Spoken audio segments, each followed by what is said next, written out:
which is like an onion skin, that it can be unravelled and has multifaceted layers. There's a lot we can say on these issues. In the time available, we probably cannot explore every scenario, but we'll try to address as many points as possible. So, case study one, we have sales executives from a large office company, and they met with competitors at a trade association meeting. It's a familiar story. And during this, they discussed allocating various. The new CEO of this company, and in the course of him getting up to speed with what's going on, he's found that the company has got quite large sales in some geographies, but not elsewhere. He's had a chat with some of the sales executives, and he's really concerned that this practice could give rise to some competition law issues. So let's take this, some easy points first of all. You've got before you discloses anything that you should be worried about from a competition perspective. I'm seeing some nods of the head. Well, under most of the laws that we've discussed, that would at least send some alarm bells ringing. But does it matter here that we've got no formal agreement here to restrict competition? No. No, we're shaking the heads, and that's right, because as we've seen with the recent cases in respondents relating to the supply of this product, would they have to give that legal advice to CCI? No, since there is no privilege in India, so that is the position under India, or as I'm informed by the gentleman in the audience. But actually, under EU competition law, if that was advice from an external EEA lawyer, that could be withheld. And this is really important when you're putting together your compliance programs, because certain evidence can be withheld from other regulators. So it's very important to know just what the relevant rules are, particularly if some of your overseas officers are saying we are being investigated by this authority, they've asked for this. There's a privilege in evidence act. So I have a view there about potential provisions in Evidence Act, and I think this is, all this shows is that there are some areas where there may be some other views which may be that other provisions of the law could be relevant. Mr. Jallinwala, do you have some further perspectives on that? No, I just, because the gentleman here said, because that in Indian Evidence Act, there is a privilege between the attorney and the client. So that should apply. This act is the big question, because the way the Indian Evidence Act, that section is worded, it talks about wakils. At this stage, report this arrangement. The theme of all this is that leniency may well be something to think about, but the pace at which you move and what quality of evidence is required and even where you go is something that is perhaps a topic beyond this discussion. All I want to do is to just flag up it is something to think about and on which further advice may be needed. Let's go on to number 5. What could be the potential fines here for being involved in some of the practices that we've looked at?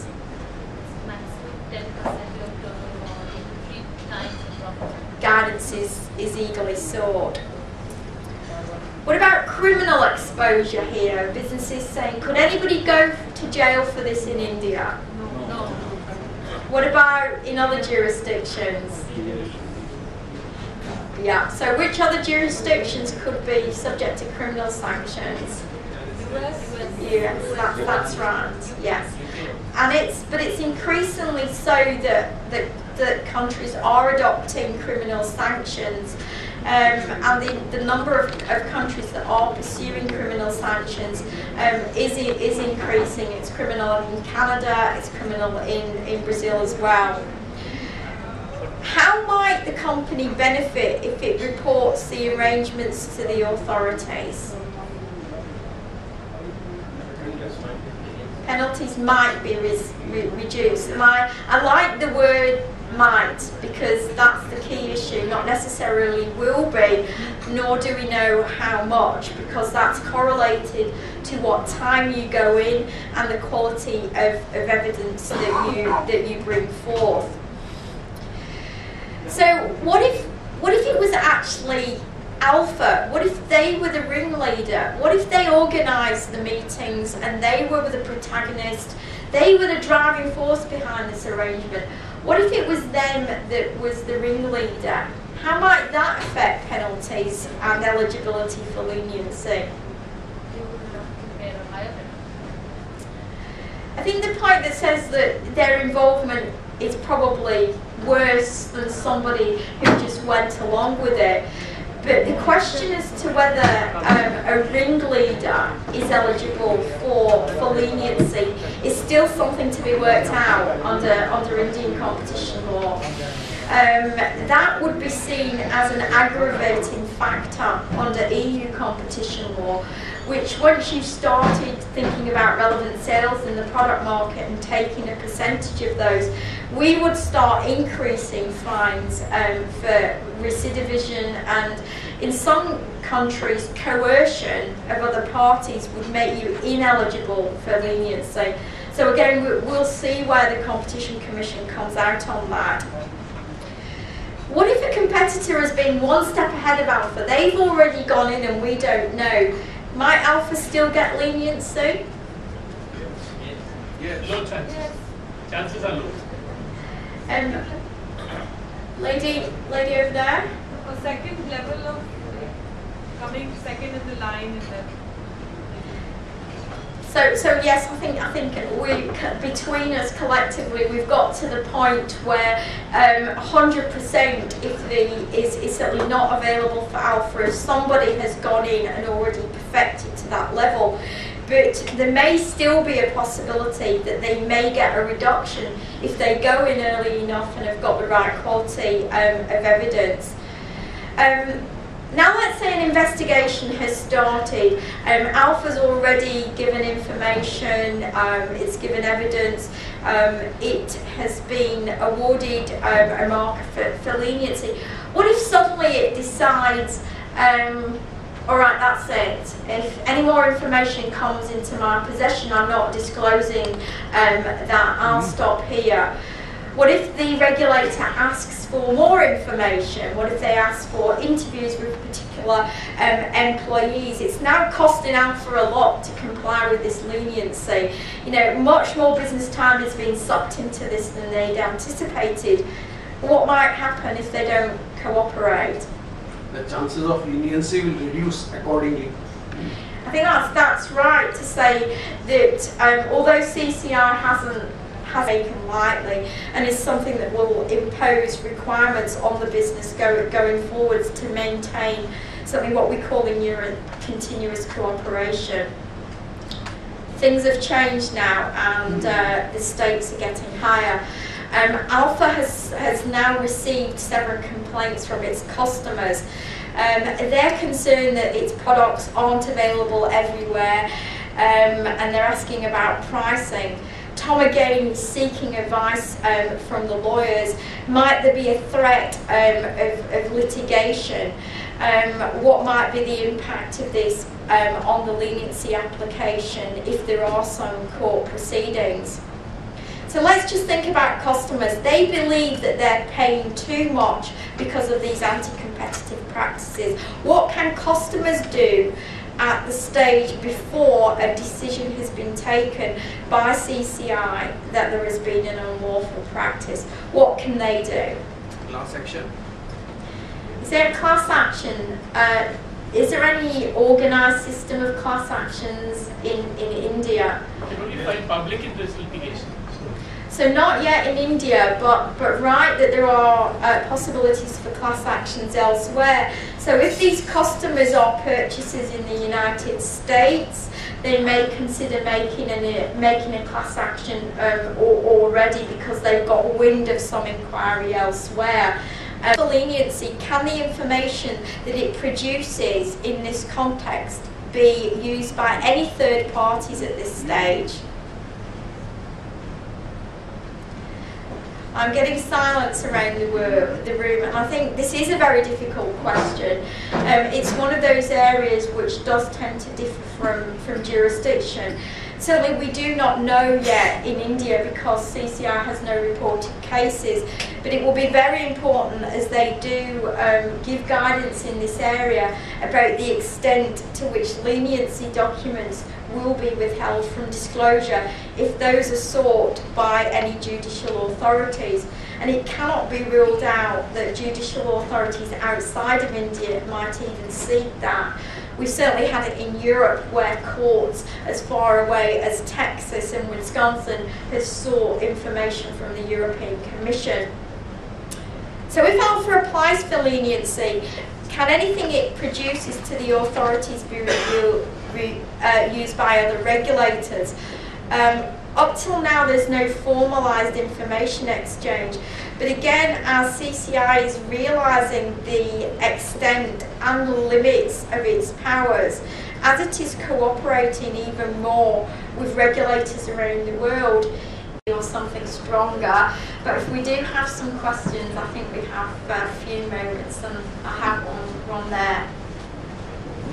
I like to develop into a private action which is not yet popular in India. But with lawyers like us, I mean, if suppose, and I invite all my friends from the legal fraternity, why don't you publicize it? There's something which, like, for example, the DLF case. In the DLF case, the penalty has been imposed on DLF as a company. And they have to pay it, and if at all, they have to pay it ultimately if they lose the appeal and all that. But apart from that, I'm aware that the members of the Belair Association and the other builder association are also waiting in wings to file a compensation claim against them. And that will be for 1,200 crores. It will be much more because each flat owner would like to get a benefit. So this is the private action which is now going to develop in India. And it's not that it's going to be, India is going to be away from the private action claims. So this has started in India. The Competition Act has provisions on this. And so it will be, as you were saying about the cost and benefit, so it will be advisable for the companies to also consider this as a future cost. Yes. So leniency would be very, very much actually should be attractive to the companies if at all they think that if they have to measure the cost and the benefit analysis. And I think it's only once CCI has decided there is an infringement that right of action does accrue. It has to be before the competition appeal tribunal. It is not before CCI. Yeah. But it is only after CCI has taken the view. Even during the appeal. Yeah. Even So, if the appeal is pending, yes. still claim. So there's no direct route for damages until let's call it compensation. And that's what we would call a follow-on action in international circles. That you have to wait until there is a decision of a relevant authority before your right of action accrues. The situation in the US and in Europe is you do have the prospect of what is called a standalone action. The benefits, obviously, of this follow-on action is that there is already a decision on infringement, on liability, which means that as a plaintiff you do not have to prove that, you just waive your decision of the authority. So what you are left at proving is causation, that infringement caused your loss, and then obviously that you did have loss and what those damages are. And that's looking at the what would have been the position usually without the infringement and the extent of overcharge in a cartel. So all very, very knotty issues that I'm sure we will discuss tomorrow morning in that session. My question pertains to extraterritorial jurisdiction of Commission with respect to overseas matter, overseas combinations, etc. This is the power under Section 32 of the Act.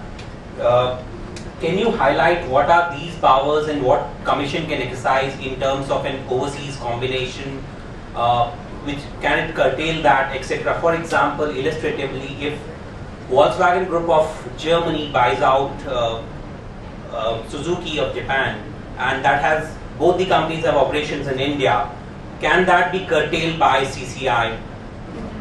Okay, at all. The second question is could this deal ever be seen as unlawful under Indian competition law? And I think the third question is, and if it is, what on earth could CCI do about this, and could it ever be? If either of those businesses has a subsidiary or sells into India, which may be without a physical presence, you may have relevant Indian turnover if you've got Indian customers. So just at the level of principle, you know, assuming the relevant numbers are met, it could be a transaction that would be required to be filed in India where you would seek CCI approval. So let's assume it is. So the second question is whether that gives rise to an appreciable adverse effect on competition in India.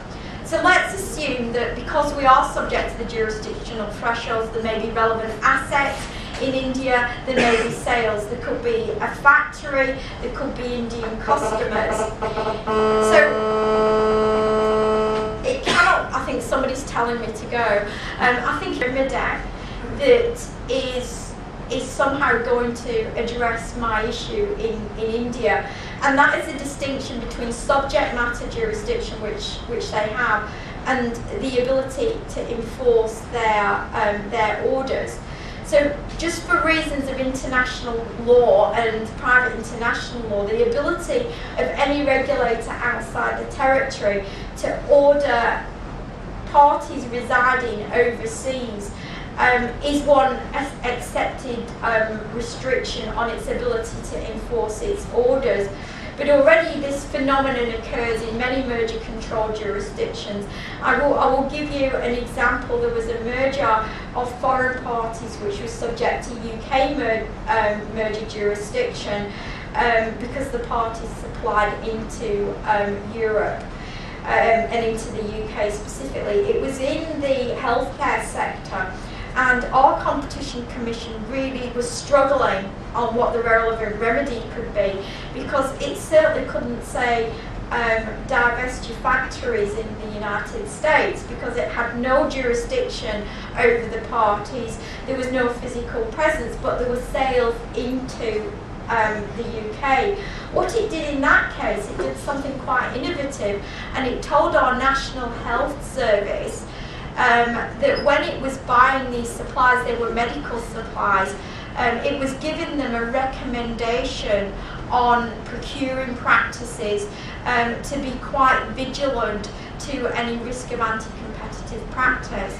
So that's just one tool that was used in that case to try to address the issue. Cases like that will generally be quite rare. It is usually when there is no physical presence in the jurisdiction and sales are taking place outside and there's no assets or locality locally. But it is a recognised tension that is something that regulators around the world are still grappling with. They look for assistance by their brethren elsewhere, and that's why we have these mutual assistance treaties. We have nothing formalised in India between India and other authorities for today, and look forward to seeing everybody in full energy tomorrow morning at 9 o'clock. Thank you.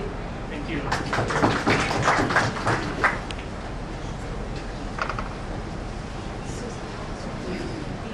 Thank you, ladies and gentlemen, for attending the first day of our event today. We'll be again back here tomorrow, same time, for the second day of our event.